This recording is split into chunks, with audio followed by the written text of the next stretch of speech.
Friends, yesterday we complete our chapter 1 of Peter Pan. Today we will start chapter 2, that is Come Away, Come Away. The next night, Mr. and Mrs. Darling went out to dinner party.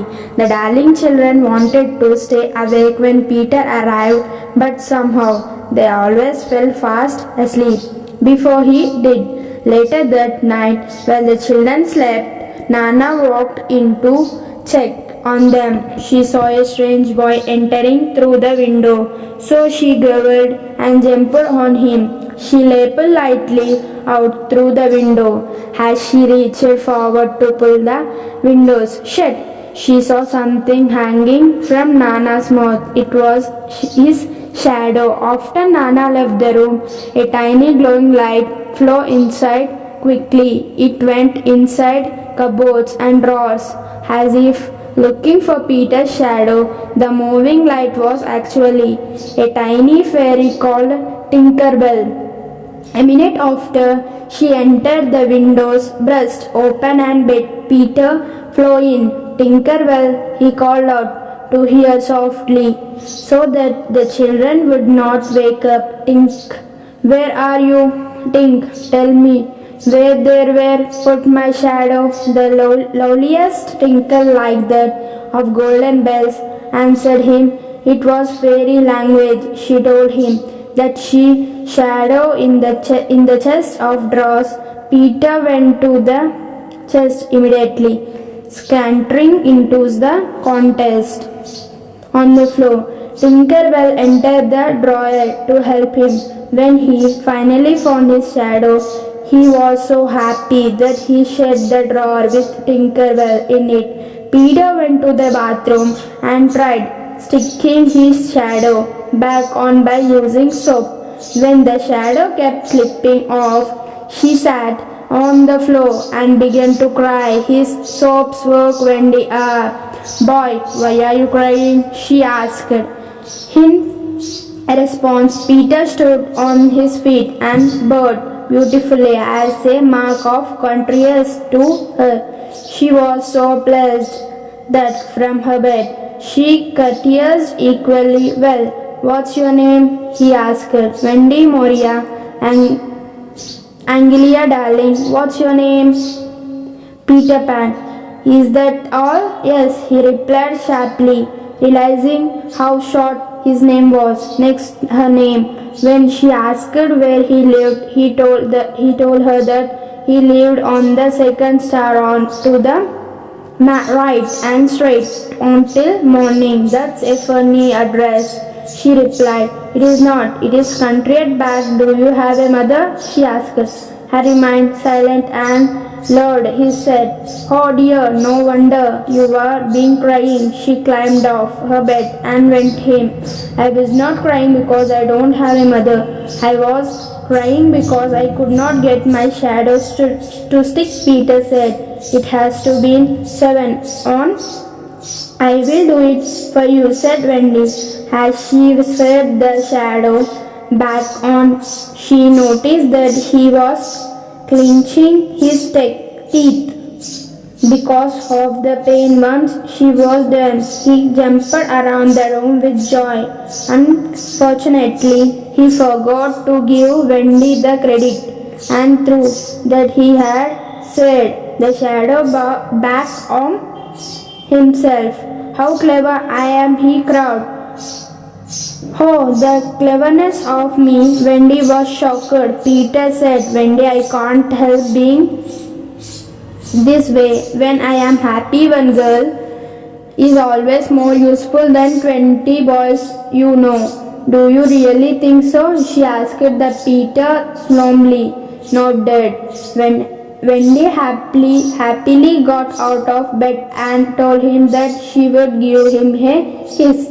But Peter did not know what a kiss was, so he held out his hand to receive it. Don't you know what a kiss it is? Wendy asked, shocked. I will know when you give it to me, Peter replied stiffly. She gave him a thimble so that his feelings would not get hurt. May I kiss you now? Peter asked Wendy.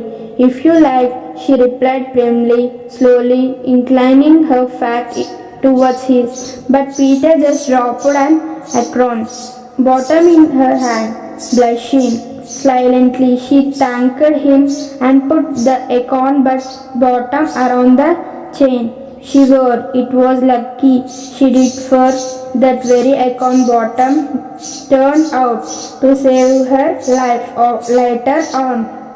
How old are you? Wendy asked Peter. I don't know exactly, but I am young. She said, I ran away from home to look for fairies the day I was born, but some of us did not believe in fairies anymore, Wendy said gradually. Don't say that, Peter cried. Each time you say something like not believing in fairies, somewhere a fairy drops dead. He got up and called out for Tinkerbell. Peter, is there a fairy on his room? Wendy asked. She was here. Can you hear her?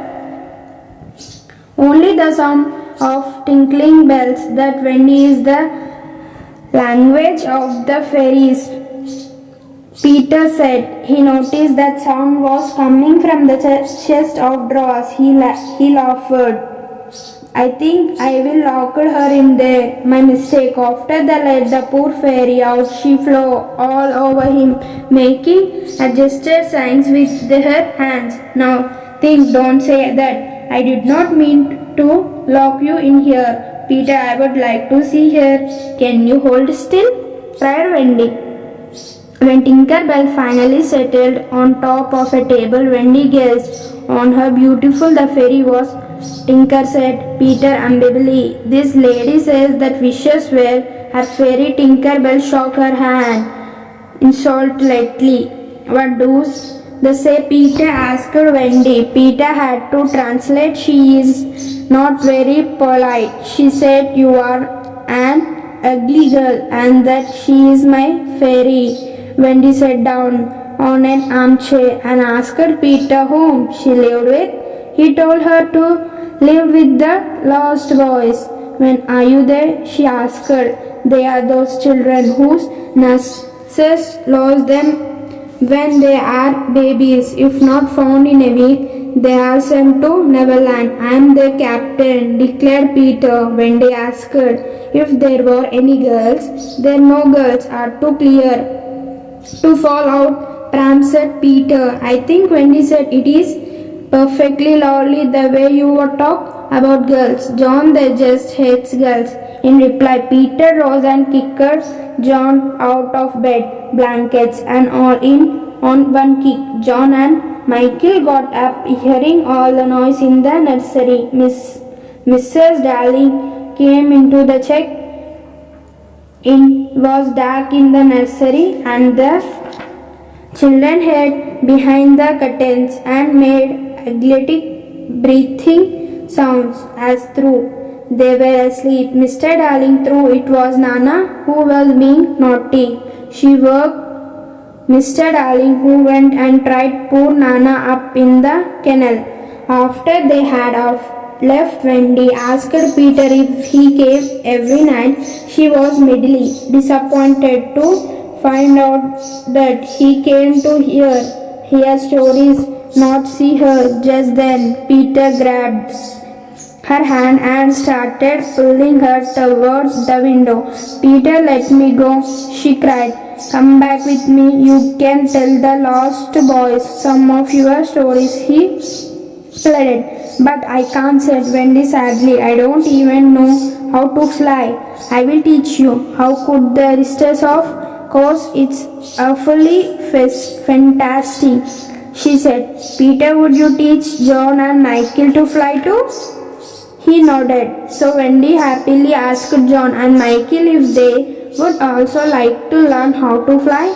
I say, Peter, can you really fly? Asked John, putting on his glasses. Instead of answering him, Peter flew around the room talking. The mental pick on the way. Both John and Michael clapped their hands with glee. They asked how they could fly. Peter grabbed some fairy dust from Tinkerbell and blew it all over them. He then told them to think happy thoughts. They closed their eyes and thought of their happiest memory. When they opened their eyes again, they were airborne. They all cried out their joy and shock. Look at me, I am flying. I am be talking you to a land, taking to a land where there are mermaids. Mermaids, cried Wendy, and Perpetrates, said Peter. Peritates, cried John and Michael. Let's go. They all crying. Let me, Tinkerbell and Peter. The three darling children went out flying through the window into the twinkling stars. Thank you for watching this video. Like and share and subscribe my channel.